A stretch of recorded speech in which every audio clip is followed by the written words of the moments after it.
مسجد قباء اسلام کی مدینہ منورہ میں یہ پہلی مسجد ہے۔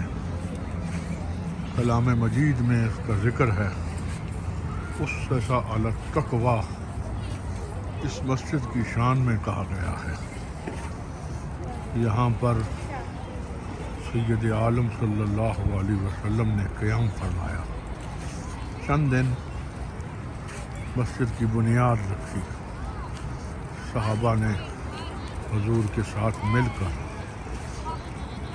پتھر رکھے، حضور نے خود اپنے دست مبارک سے پتھر رکھے، مسجد بنی۔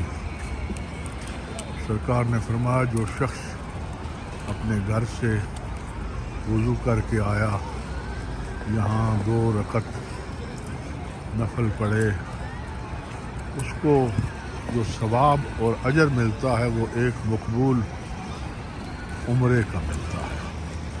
اہل اسلام یہاں پر بڑے ذوق و شوق سے آتے ہیں۔ جو بھی زائرین ہیں حج عمرہ کے لیے یہاں مدینہ منورہ میں آئیں اور آتے ہیں، وہ یہاں ضرور آتے ہیں اور خود اپنے لیے، اپنے بزرگوں کے اشارے ثواب کے لیے نوافل پڑھتے ہیں۔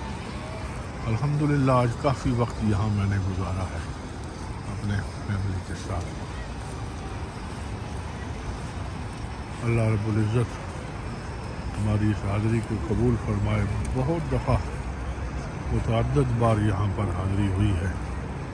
یہ اس کی تعمیر نو ہے۔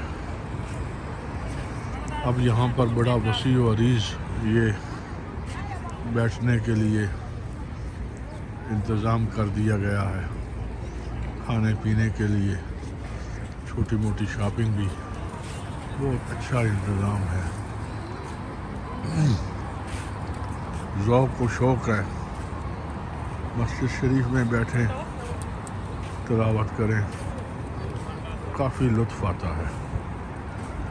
الحمدللہ میری دعا ہے کہ اللہ کریم ہر مسلمان کو اس جگہ کی، مسجد قباء شریف کی زیارت نصیب فرمائے۔ آمین یا رب العالمین۔